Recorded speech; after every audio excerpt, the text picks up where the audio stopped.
con la definición.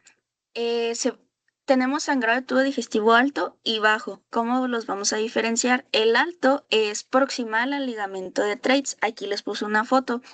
Se refiere a una urgencia gastroenterológica que es bastante frecuente, sobre todo aquí en México, ahorita que lo veamos en epidemiología. Es de alta morbimortalidad y requiere de un manejo inmediato, es un sangrado, ¿no? ¿Cómo lo diferenciamos del bajo? Pues el alto es proximal al ligamento y el bajo es distal al ligamento de Treitz. Y pues aquí podemos ver, está este ángulo está encima de la unión entre el duodeno y el yeyuno. Entonces, la localización va a definir el tratamiento del sangrado, ¿de acuerdo? Según pues su etiología, también este sangrado alto se puede dividir en varicial y no varicial. El varicial pues es obviamente por varices, casi siempre esofágicas o gástricas y es bastante frecuente por cirrosis e hipertensión portal, que ahorita vamos a ver su fisiopatología. Mientras que la no varicial, entonces su etiología más frecuente pues son úlceras pépticas, ya sea por AINES o por Helicobacter pylori. También puede ser por gastritis o esofagitis o ya algo un poco más avanzado, un desgarro de un síndrome llamado Mallory-Weiss. Pero lo más frecuente en la varicial pues es hipertensión portal o cirrosis y en la no varicial pues son úlceras pépticas. En cuanto a su epidemiología, pues hay de 50 a 150 casos por cada 100.000 habitantes por año, al menos eso es la epidemiología de aquí de México, y la mortalidad puede alcanzar hasta el 10%. ¿Quiénes son los que tienen mayor riesgo de padecer esta patología? Pues son los adultos mayores o personas que tienen hepatopatías crónicas, ¿no? Que pues van a tener la forma varicial y pues es la principal causa de ingreso a urgencias digestiva. Bueno, ahora sí vamos a ver la fisiopatología de la primera forma, la varices.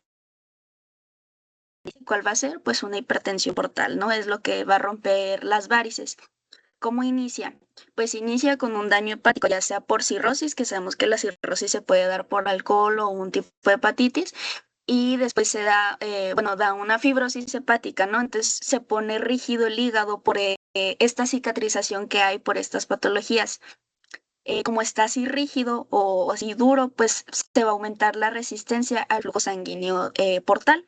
Entonces eso nos da una hipertensión portal y es así que la sangre ya no puede pasar de manera correcta por el hígado y se va acumulando la presión en la vena porta. Para referencia, es una presión portal mayor de 12 milímetros de mercurio, ya nos indica un riesgo de sangrado, ¿sale? Entonces, ya después se forma una circulación colateral, es decir, las varices, como el cuerpo ya no puede estar pasando por esta resistencia periférica y hay una hipertensión, intenta desviar la sangre. Entonces se abren vasos colaterales y es así que se forman las varices, que son pues venas dilatadas o que son delgadas y frágiles, no están diseñadas para alta presión. Entonces, como ya hay una presión muy alta, estas varices, que son así delgaditas, pues se rompen por el aumento de la presión portal. Y también puede ser por presión intraabdominal, es decir, por esfuerzo, cuando pueden pues toser, por ejemplo, y pues hay una erosión de la pared.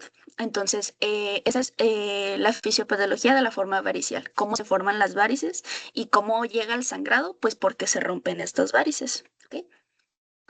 Luego, bueno, hice aquí otra diapositiva un poquito más resumida. Pues por una cirrosis, ¿verdad? De que el hígado está rígido, hay una resistencia hepática, aumenta, que eso aumenta pues la presión portal, se generan estas varices esofágicas que se rompen después porque no aguantan la presión y pues hay sangrado, ¿no? Bueno, para la no varicial, aquí el problema base es diferente, es daño a la mucosa por ácido. Entonces, tenemos un equilibrio normal en el estómago, ¿no? La mucosa gástrica va a ser protegida por moco, bicarbonato, prostaglandinas y un buen flujo sanguíneo. ¿Y contra qué va a estar? Pues contra el ácido gástrico y la pepsina, ¿no? Entonces, tenemos todos estos elementos que deben estar en equilibrio en el estómago, pero puede ocurrir un desequilibrio. ¿Por qué? Pues por factores agresores. Digo, el desequilibrio van a hacer que van a haber más factores agresores, es decir, más ácido gástrico y pepsina, y menos factores protectores, es decir, menos moco, bicarbonato, prostaglandinas. ¿Por qué puede ocurrir este desequilibrio? Bueno, Puede ser por AINES porque van a inhibir la COX, entonces va a haber menos prostaglandinas, menos moco, menos bicarbonato y entonces la mucosa va a estar desprotegida contra el ácido gástrico. Y cómo actúa el Helicobacter pylori, pues hay un estado de inflamación crónica. Ya sabemos que es esta bacteria que si ahorita hacemos una prueba, la mayoría de nosotros vamos a tener Helicobacter pylori. Eh, Creo que la prueba es esa que es de aliento. Pero ¿qué pasa? Hay una forma de Helicobacter pylori que es una que tiene que se puede adherir a la mucosa y es esa la que genera un estado de inflamación crónica, es esa la que ya va a generar las úlceras pépticas.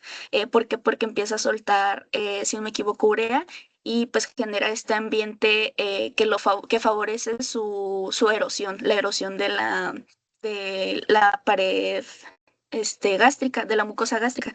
Entonces, el Helicobacter pylori actúa más bien como un daño directo a la mucosa, esa sí genera así la úlcera directa, ya cuando tenemos esta otra forma más patológica. Y también, pues el ácido gástrico, ya cuando hay más ácido gástrico y menos factores protectores, pues va a lesionar el tejido expuesto. Y encima, el ácido, cuando tenemos mucho ácido, se evita la cicatrización. Eso es muy importante porque puede que tengas alguna úlcera o algo por el estilo, pero si el ácido lo tienes controlado, entonces, o hay poco ácido, pues va a haber una buena cicatrización, no va a interferir con ella. Pero si encima de que ya tienes la lesión hay mucho ácido en el estómago, entonces eso va a evitar cicatrización y eso es importante para ahorita algo que vamos a ver en el tratamiento. Entonces, después de todo esto, de este desequilibrio, pues ya se forma una úlcera por una erosión de la mucosa y pues se van a exponer los vasos sanguíneos que eventualmente se pueden romper, ¿no? Al estar expuestos. Y pues así rápido, pues o sea, entonces hay un desequilibrio de mucosa contra el ácido. ¿Por qué? Pues porque puede ser por AINES, porque van a disminuir las prostaglandinas, que sabemos que protegen o por H. pylori, que pues hay un estado constante de inflamación por esta infección y pues se forma una úlcera que después sangra. En cuanto Entonces, a la...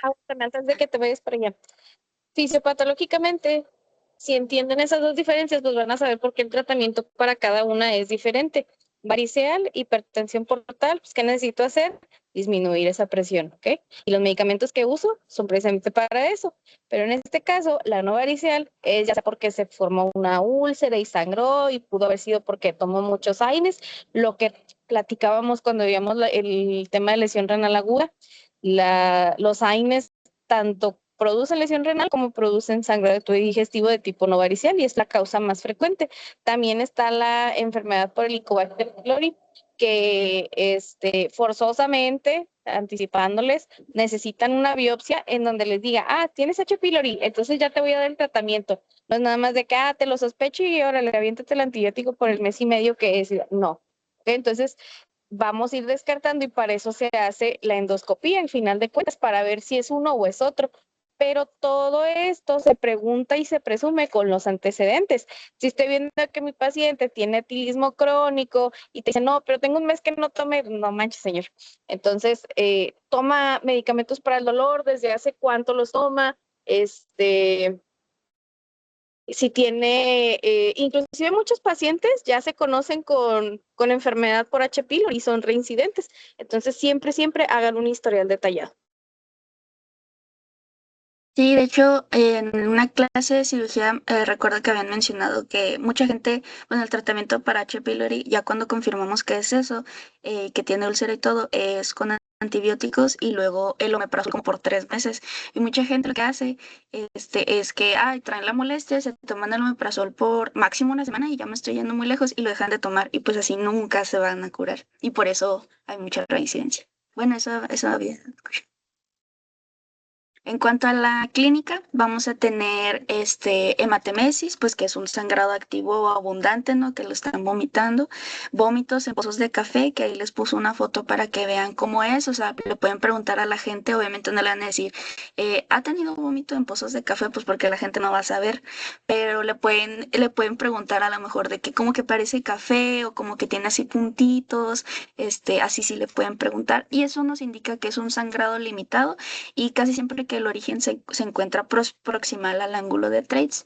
Ya si hay melena, entonces son heces pastosas. Les iba a poner fotos, pero no sabía qué tan asquerosos son, pero pues para que, o sea, sepan que son heces así brillantes y de color negro. Es así un negro negro y brillante, o sea, brilla por la sangre. Y pues el 90% es indicativo de sangrado al ángulo de Treitz, ¿no? Proximal, perdón, al ángulo de Treitz. Y también refieren que huele muy mal, o sea que como es sangre digerida, que huele muy, muy mal. Entonces eso lo pueden preguntar. También pueden preguntar de hematoquesia, pues esta es emisión de sangre roja y fresca, y esto ya nos va a indicar que es un sangrado de tubo digestivo alto masivo, cuando es así una sangre fresca, que es demasiado el sangrado que está saliendo de esa manera. Va a haber obviamente signos de anemia o de hipovolemia como pues palidez, taquicardia, hipotensión, síncope, disnea y dolor torácico, ¿no? Y eso ya indica que ha estado perdiendo sangre por bastante tiempo, pero la manera clásica en la que se va a presentar pues esa es una hematemesis o pues y con melena, ¿no? Ese sangrado. También puede haber rectorragia, o sea, para que no se confundan, porque siempre como que nos hacemos esta idea en la que, no, si es melena es alto, si es rectorragia es bajo, ¿no? También puede haber rectorragia, pero es al igual que la hematoquesia, nos va a indicar en un sangrado alto masivo, o sea, es que ya es tanta la sangre que está pasando por el intestino que no alcanza a ser digerida y entonces hay rectorragia para que no se imaginen así que, no hay rectorragia, no, entonces no puede ser alto, no puede ser alto y puede ser que esté ya en algo tan masivo y algo muy grave. Entonces, esos son los casos en los que sí puede haber rectorragia. Diagnóstico principalmente un interrogatorio muy bien hecho, o sea, vamos a preguntar todas las causas, ¿por qué? Porque de las causas nos vamos a ver si es varicial o no varicial. Por ejemplo, si usan AINES, pues porque traigo cierto dolor y pues siempre me ando tomando ahí para el dolor, mis naproxeno, mi ibuprofeno, etcétera.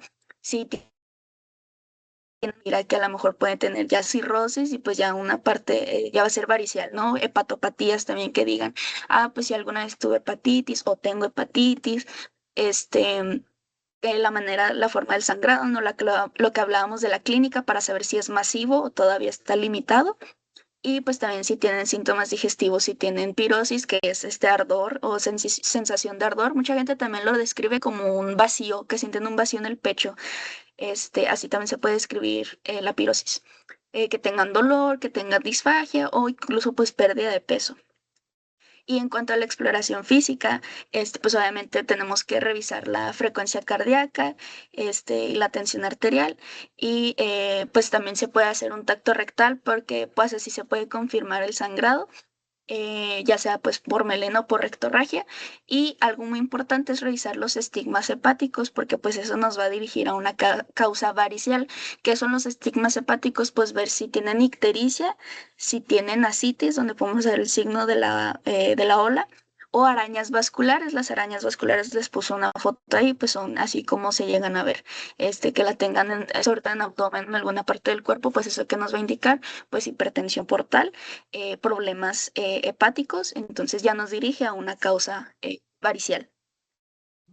La bronca no es tanto como para los pacientes cirróticos que ya se saben cirróticos. Hay unos que dicen, no, pues yo tengo cirrosis, o yo estoy enferma del hígado porque pistea mucho. Pues ya sabes, ¿no? Ya sabes que si sangró, pues fue varicial. La bronca es el paciente que no sabe cuál de las dos y tiene los dos antecedentes porque sí los tienen y es bien común.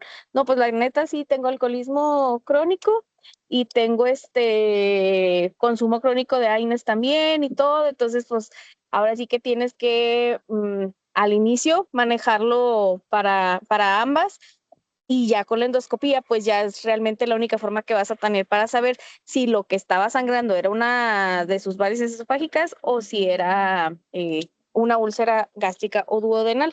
Respecto al sangrado, a uno de ustedes este fin de semana pasado le tocó una hemorragia gastrointestinal de paciente y les hacía el comentario, no todos los pacientes van a sangrar igual, pero por experiencia les puedo decir, la hematemesis, que es la sangre así franca, abundante, vomitada por el paciente, generalmente es más común en los pacientes con varices. Las varices esofágicas son bien dramáticas y se vacía el paciente. A veces de un solo vómito se te puede morir. O sea, es muy impreciso saber cuántos vómitos te va a tolerar, así como las Tootsie Pop, ¿no? ¿Cuántos vómitos se necesita para vaciar al paciente cirrótico? No, o sea, a veces el paciente puede vomitarte 1 o 2 veces nada más y ya se murió porque no le lograste contener el sangrado. Entonces, es rojo, rojo fresco, pero también tienes el vómito en tipo de pozos de café y ese es el vómito que el paciente como no sale tan a presión y es el de las úlceras gástricas, pues está como que sangrando, ¿no? Y el estómago ahí está irritando, irritando y de repente el paciente ya no aguanta y vomita. Pero como ya tenía ratito la sangre ahí, pues empezó a degradar y ya no sale roja, ya te sale como café, como cafezón.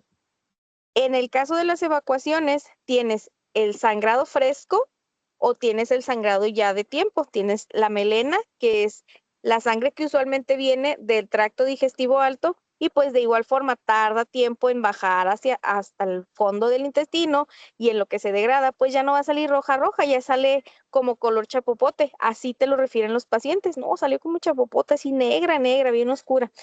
Pero también los pacientes que tienen hematemesis profusas, que son los que se vacían así súper rápido, a veces la sangre, pues literalmente así como entra, sale, y en ese ratito pueden tener el sangrado así súper fresco y no significa que porque las evacuaciones sean rojas es un sangrado de tubo digestivo bajo, sino que la hematemesis es tanta, pues que se la está terminando tragando el paciente y sale de manera muy, pues, muy rápida, muy drástica. Estos tienen muy mal pronóstico por sí. La forma también de identificar si un paciente está sangrando o no, como les había comentado a sus compañeros el fin de semana, es ver la prueba de óxido reducción, que lo que haces es hacer una reacción química con agua oxigenada en el tacto rectal del paciente. Muchas veces el paciente si está consumiendo cosas como hierro o ciertos alimentos o el peptobismol, el subsalicilato de bismuto, eso hace las evacuaciones negras y luego se asustan y creen que están sangrando, pero no. Si tú haces esta prueba en el tacto rectal, pues no les va a pasar nada. Me imagino que en algún momento ustedes se han manchado una bata de sangre o algún uniforme quirúrgico de sangre. La forma más fácil de sacarla, siempre les vamos a decir que es con agua oxigenada. Y cuando ustedes ven cómo reacciona la sangre con el agua oxigenada, se hace una espuma así bien aparatosa y eso es lo que hace que se pueda limpiar. Si no se sabían ese tip, guárdenlo, les va a servir en el internado. Pero eso es básicamente lo que buscamos en la prueba del tacto rectal, que al momento de que el agua oxigenada esté en contacto con la sangre de las heces del paciente, pues se forme como esta espumita, ¿no? Y si no se forma, pues no hay sangrado. Y es una manera muy sencilla de identificarlo. ¿Qué más? Pues si es sangre de tubo digestivo bajo, el dolor va a ser diferente, va a estar localizado en la parte baja del abdomen y generalmente ahí es cuando la sangre se ve fresca y es cuando puedes tener rectorragia o pues sí pudieras tener melena, pero no de las mismas características. Pero al final de cuentas lo que les va a orientar a ustedes es preguntar los antecedentes de su paciente. Buen interrogatorio, buenos antecedentes nos van a llevar al diagnóstico más fácil. ¿Y qué nos preocupa de un sangrado? Pues que se choque, porque eso se llama choque hipovolémico hemorrágico y ese es uno de los temas que se van a ver al final de este módulo. Y si se te choca, pues aparte de todo el desmadre que le tienes que hacer del tratamiento para la patología, tienes que tratar el choque y le tienes que poner líquidos y le tienes que poner nore y lo tienes que transfundir. Entonces, si se fijan, de poquito a poquito, pues vamos integrando todo lo que estamos viendo. Entonces, ¿qué me interesa de un sangrado? Primero que nada en el triage, ver los signos vitales. Si está chocado, directo al área de choque. Si está medio estable o así, bueno, pues lo pasamos a la consulta, pero lo tengo que estar vigilando, porque con una evacuación melénica o con una hematemesis, ese paciente que estaba estable se puede chocar y se puede morir. ¿Ok? Entonces, no crean que los pacientes que tienen sangrados así que están estables no son de cuidarse, sí los tienen que estar vigilando así súper, súper bien. ¿Ok? Bueno, síguele, Pame. Bueno, por ejemplo, vamos a tener una escala que se llama escala de Glasgow-Blatchford. Esta va a evaluar la necesidad de una intervención porque vamos a considerar factores como hemoglobina, tensión arterial, frecuencia cardíaca y la melena. Entonces, es para evaluar el riesgo de una hemorragia digestiva alta. Tiene muchos puntajes y de hecho pueden ver aquí que una puntuación de 0 a 1 se asocia con bajo riesgos. En realidad, con que ya tengan 2 puntitos ya es de que empieza a subir el riesgo. Entonces, ¿qué va a hacer aquí? Bueno, espera, déjame esto. Presión arterial sistólica, pues que, o sea, que vaya bajando hasta que sea menos de 90, pues ya sube la puntuación hasta 3. Si se fijan con que tenga la de 90 a 99, ya sube el riesgo, porque 0,1 es normal. También el BUN, ahorita vamos a ver por qué puede llevar a falla renal, también lo tenemos que analizar, entre más suba, pues peor le puede ir al paciente, la hemoglobina, entre más baja esté, también se divide aquí en hombres y mujeres. Y por último, pues la frecuencia cardíaca, pues en realidad todos estos son datos que vamos a ver para ver si viene así de que, ay, ya vienen, se está chocando o y pues entre peor le vaya, pues mayor riesgo va a tener, ¿no?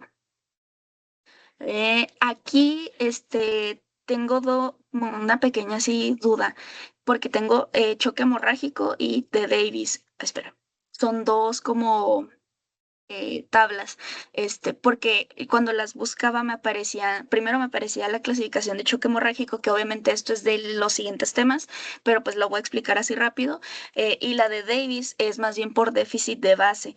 Eso es lo que yo tengo entendido. Miren, por ejemplo, la de choque hemorrágico.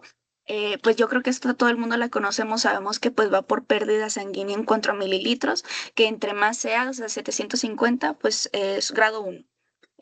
Si es 750, 1500, 2, 1500 a 2003 y ya más de 2000 es un grado 4, ya viene así bien chocadote. Entonces, pues vamos a evaluar su pérdida sanguínea, cómo debe estar su frecuencia cardíaca, su frecuencia respiratoria, su tensión arterial.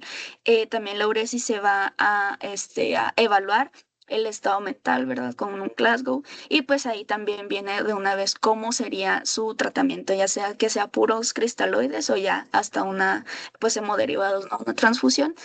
Entonces, pues esto va a determinar la severidad con la que vamos a estar trabajando. ¿Qué diferencia hay entre esta y la de Davis? Pues la de Davis se mide con déficit de base para personas que ya vienen con acidosis. Esto pues se va a ver más bien hasta que hagamos una gasometría y pues veamos el déficit de base. O sea, si el déficit de base, o sea, lo que vimos en el taller de gasos, es menor a 2, entonces pues no hay choque. Pero si es una diferencia entre 2 a 6, entonces es leve. Si es entre 6 a 10 es moderado y si es mayor a 10. La de Davis sirve cuando ya tenemos la gasometría. Es lo mismo, es para determinar severidad, pero esto es ya cuando tenemos la gaso y esto es cuando pues estamos midiendo pues si podemos ver todo lo de frecuencia cardíaca, respiratoria y tensión, todo eso. Espero que las dos estén bien y sirvan. ¿Qué vamos a pedir de estudios? Bueno, primeramente una biometría hemática. ¿Para qué? Pues para ver si los vamos a transfundir. Ahorita vamos a ver los criterios, pero pues vamos a analizar la hemoglobina, porque pues ese es un factor de los que vienen también en las escalas.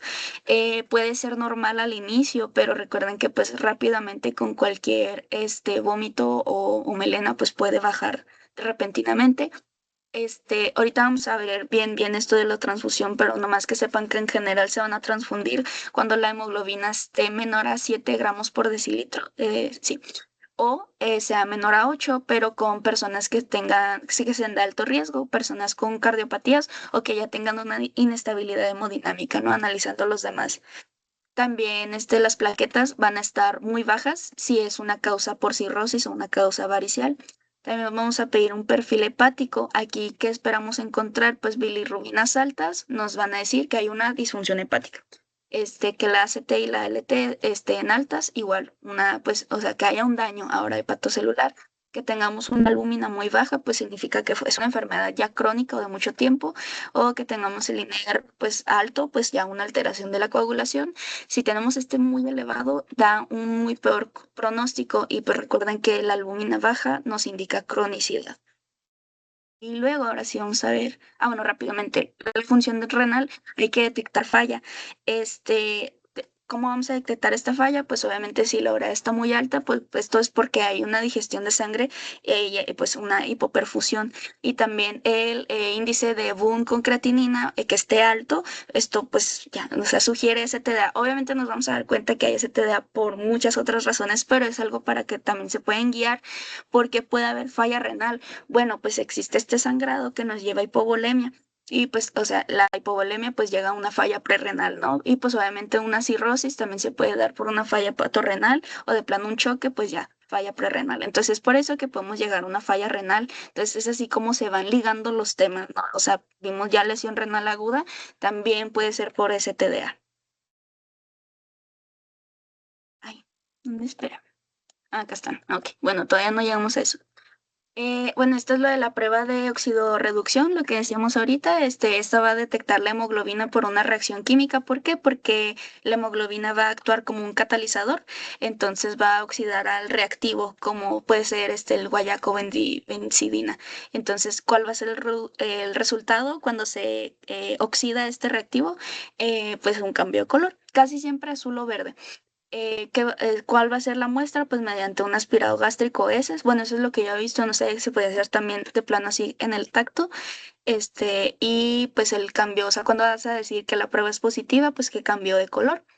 Que puede haber limitaciones, pues que te puede dar falsos positivos por ejemplo, alimentos que tengan hierro o falsos negativos que pues porque tengan también alimentos con vitamina C o que estén tomando suplementos. Es esta una prueba más como de uso complementario, más que un así uso así diagnóstico real. Es más un uso complementario, pero para que sepan que existe. Manejo inicial, obviamente, como cualquier urgencia, sobre todo hemorrágica, pues es el ABC, ¿no? Tenemos que evaluar el estado de conciencia para ver, puede haber riesgo de broncoaspiración por la hematemesis y pues se debe intubar si pues hay un Glasgow menor a 8, si el sangrado es masivo, si hay inestabilidad hemodinámica, etcétera. Se puede dar, pues, se debe dar oxígeno suplementario y pues se debe monitorizar la saturación. Y pues los líquidos, ¿verdad? Yo encontré que debe tener dos accesos venosos periféricos y gruesos. Y pues se tiene que monitorizar, obviamente, la tensión arterial, la frecuencia cardíaca y la diuresis. ¿Por qué? Pues porque ya vimos que en las escalas, en eso nos vamos a fijar para ver el estado de severidad, ¿sale? Que usamos, por ejemplo, para la terapia hídrica, pues cristaloides, perdón, isotónicos, como salina o Hartmann. Es importante no sobrecargar. ¿Por qué? Pues porque si de por sí ya, o sea, ya tienen falla hepática, pues vamos a generar que haya todavía más hipertensión portal, sobre todo en los pacientes, pues lo de la varicial. Entonces, ya por último sigue la transfusión, lo que les decía que en general se transfunde cuando la hemoglobina es menor a 7 o menor cardiópatas o con inestabilidad. Para eso vamos a los criterios de hemotransfusión. Hice esta tablita.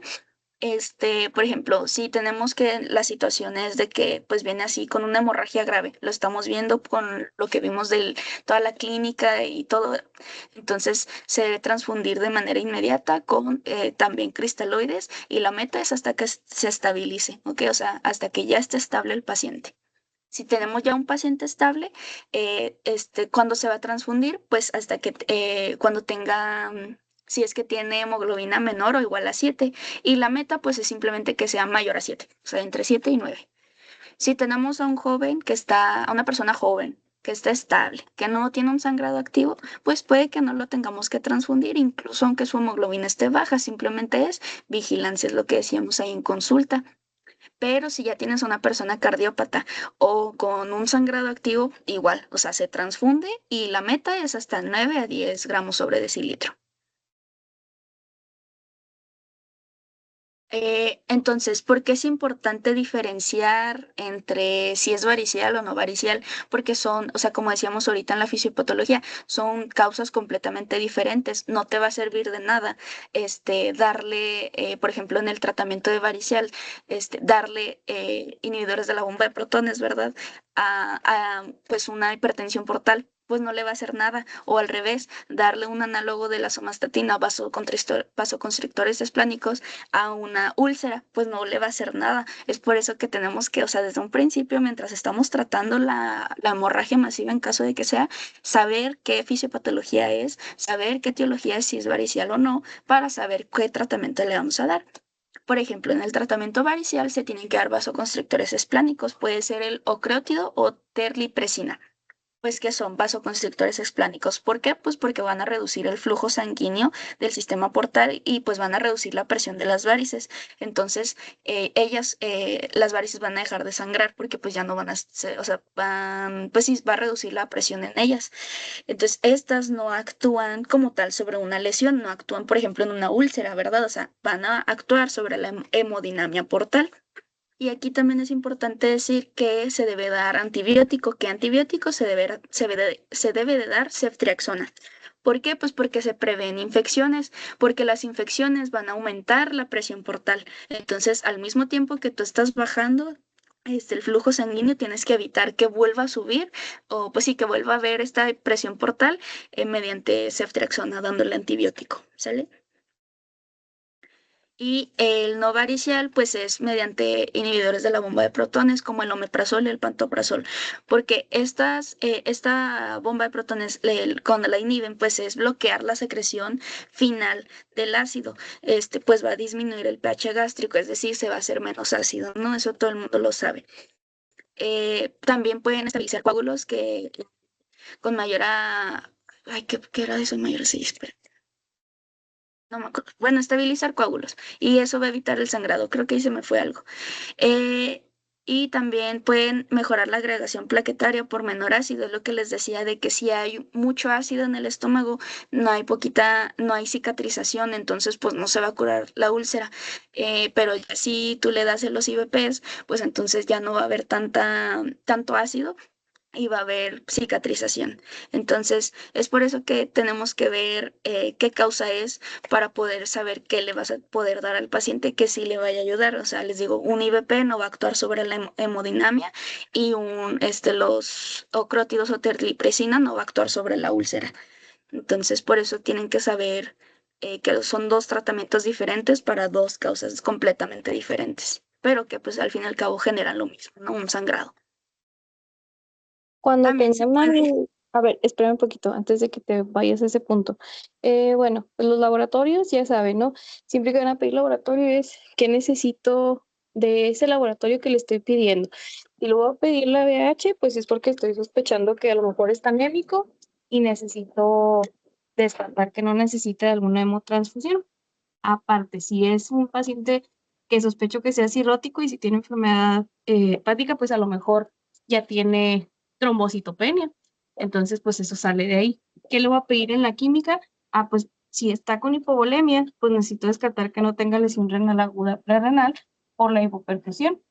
En ese sentido, pues ya voy a solicitarle la química para ver cómo trae de urea, cómo trae de BUN.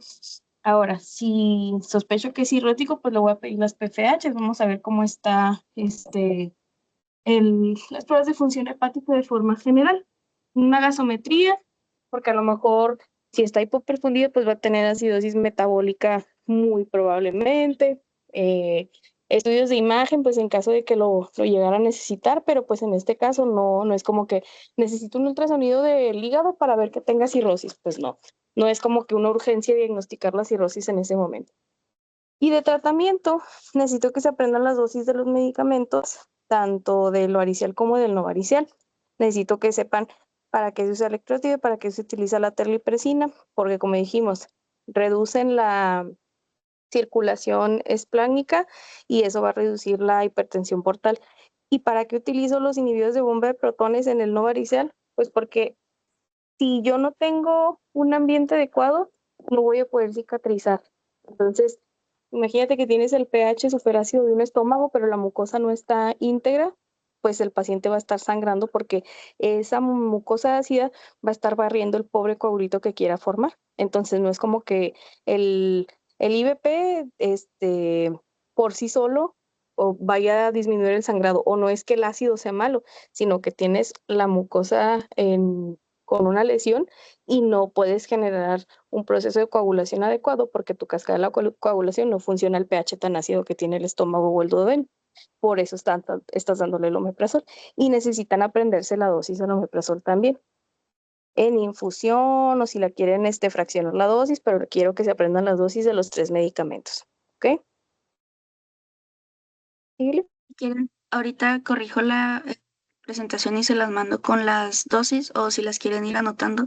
Este es de ocrótido, es 50 microgramos en bolo. Si no me equivoco, una vez para que la doctora también me confirme que sí las tenía bien. 50 microgramos en bolo y luego ya 50 microgramos por hora. Y de terlipresina, 2 miligramos cada 4 horas y luego 1 miligramo cada 4 horas. Y de ceftriaxona, a veces así es 1 gramo al día. Mientras que para pues el IVP pues se puede dar así en infusión, es 80 miligramos en bolo y 8 miligramos por hora. Y ya alternativa, que es cuando se puede dar como lo que decíamos fraccionada, son 40 miligramos cada 12 horas. Y lo que les comentaba también a sus compañeros que les tocó el sangrado digestivo el fin de semana. Un paciente que tiene cirrosis tiene una disminución de la presión oncótica, entonces es fácil que tenga translocación bacteriana. Y si tú tienes sangrado y aparte tienes translocación bacteriana, pues lo vas a enfermar de algo, a lo mejor la peritonitis. Entonces, esa es la razón por la cual un paciente que tiene sangrado digestivo varicel se le deja siempre manejo antibiótico y en este caso pues utilizamos el Triaxón. ¿Ok?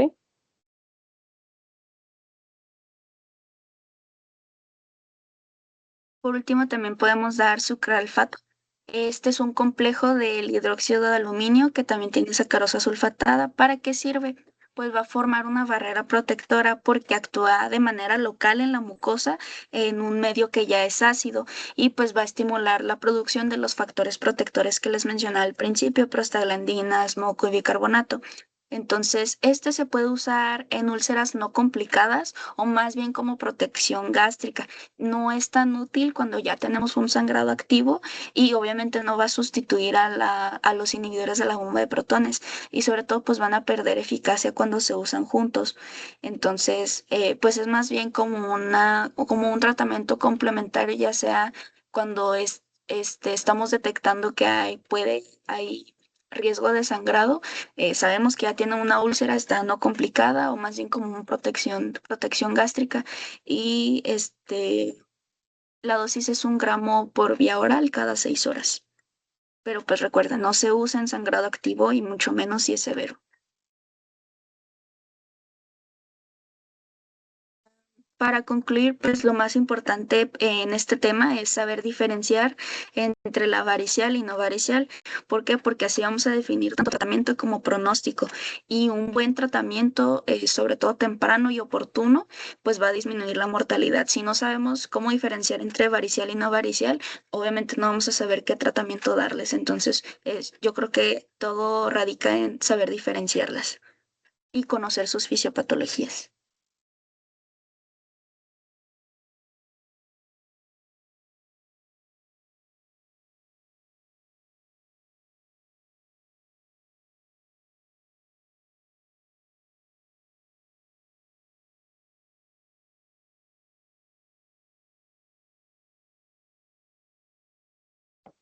Nada más como extra, pues todos los pacientes entonces tienen que terminar en endoscopía. Hay que poner en la libreta del internado la definición de sangrado digestivo alto, el- la dosis de los medicamentos para varicela y no varicel, la escala de Blatchford y bueno, no les voy a pedir la escala de Forrester porque pues eso ya no nos toca a nosotros como urgenciólogos, pero conozcan que esa es la escala la clasificación que utilizan cuando hacen endoscopías. Entonces, con la escala de Blatchford, pues nosotros nos vamos a guiar para saber si nuestro paciente necesita o no necesita quedarse hospitalizado. No todos los sangrados van a requerir de hospitalización, pero si rebasan el puntaje que la escala me dice, pues entonces ahí sí es necesario que se queden para realizarles una intervención, a lo mejor para reponer líquidos, a lo mejor para transfundir, a lo mejor pues a final de cuentas para hacer la endoscopia para ver de dónde viene. Eh, pero pues casi todos nos salen positivos para quedarse. Entonces, pues es complementaria, pero pues casi es un hecho que se va a quedar. Son bien contados los sangrados que no representan un riesgo para el paciente para que se vayan a su domicilio. El sucralfato, que es un medicamento que les puso Pamela ahorita en una diapositiva, si ustedes van a dejar al paciente para que se vaya a su casa porque es un sangrado leve que no medita hospitalización, sí se lo pueden dejar, sobre todo si estamos sospechando de que sea un sangrado de tipo no varicel. Pero si el paciente va a subir a endoscopía, no hay que ponerle este medicamento porque pues básicamente forma una goma en la mucosa y no se va a ver nada. Cuando metan el endoscopio, pues va a estar toda tapizada de esa cosa. Entonces, este no se usa en el hospital, se usa para pues manejo ya en domicilio. ¿Ok? Aparte de que el sucralfato, esa goma, ese medicamento daña el endoscopio y pues te vas a echar el único medio para hacer las endoscopías del hospital. ¿Ok? ¿Dudas con el tema?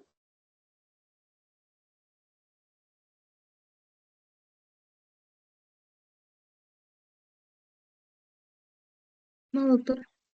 Entonces, acuérdense, criterios de transfusión, las metas que tenemos para el cardiópata, también es importante que las recuerden, aunque yo vea que el paciente no está sangrando mucho, pero si yo sé que no está en la meta que establece, pues necesito transfundirlo. O lo que les decía a sus compañeros, puede ser que el paciente haya llegado con hemoglobina de 14, ¿no? Y de repente siga sangrando, siga con melena, y a las 6 horas de que llegó, ya le hago un control y está en 11 y a lo mejor ustedes dicen, pues es que eso no es criterio para transfundir, pero perdió 3 gramos de hemoglobina en un ratito y a lo mejor está inestable, a lo mejor se hipotensó o está taquicárdico. Eso también es un criterio para transfusión. Todo depende del estado hemodinámico del paciente. Por eso es bien importante que siempre estén con el monitor conectado, con el de la pulsioximetría, con la TA cada hora y poner en las indicaciones algo que se llama código de evacuaciones, que significa que tu enfermera te va a avisar cuando el paciente tenga sangrado, cuando el paciente tenga diarrea, y así tú estás vigilando más estrechamente. ¿Ok? Muy bien. Entonces, Doctora,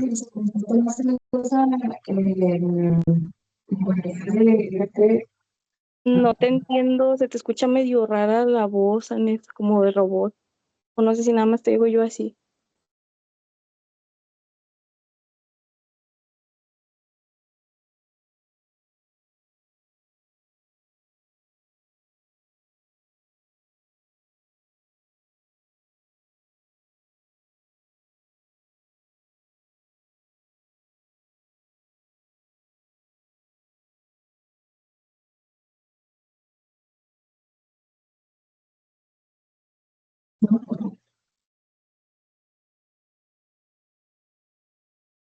Si quieres, mándame tu pregunta por WhatsApp o por mensajito y ahorita te la contesto.